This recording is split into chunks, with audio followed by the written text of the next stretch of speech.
भोला बाए बाए बाए भंगिया खातिर न करी हाय हाय हाय जातानी नैहर भोला बाए बाए बाए भंगिया खातिर न करी हाय हाय हाय रहे के पड़ी तोहरा अब भंगिया बिन रहे के पड़ी तोहरा अब भंगिया बिन गौरा देव घर में का देव घर में गौरा देव घर में ले बैजा के 2 कट्ठा जमीन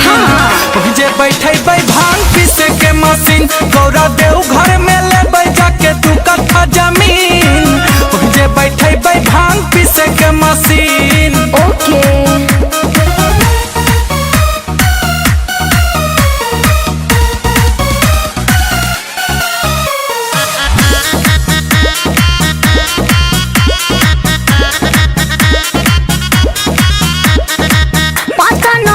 भांग पीसे के पड़ी हमारा दिन रात जी तोड़ देती रिश्ता न करती हम शादी और भंगी तोहरा साथ जी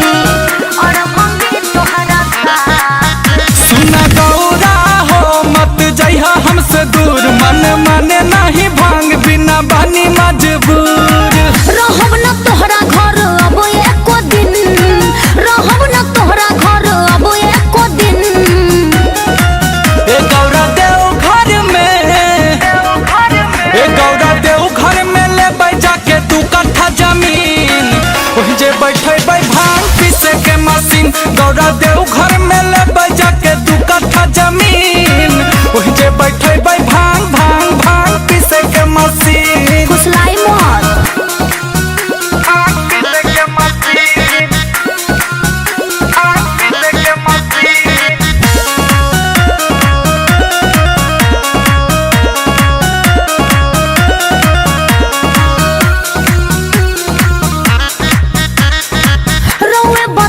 गाजा भंगिया में कौन मिलेला सवाद जी दिनों दिन रौर दहिया के दासा भइल जाता खराब जी हर बात काहे नहीं बुझत हमर गौरा हो मन करा ना उदास हमरा खातिर गांजा भांग धतूरा बे बखास गुंजन मन मारू भक्ति में बली गुंजन मन मारू भक्ति में बली हे गौरा देव घर में बोली न स्वामी जी हे गौरा देव घर में ले बहु जमीन जे बैठे भांग पीसे के मशीन गौरा स्वामी जी देव घर में ले बैजा के 2 कट्ठा जमीन जे बैठे भांग भांग भांग भांग भांग पीसे के मशीन हम भी पीबे और हमर सब चिलवो पीते। ठीक बात।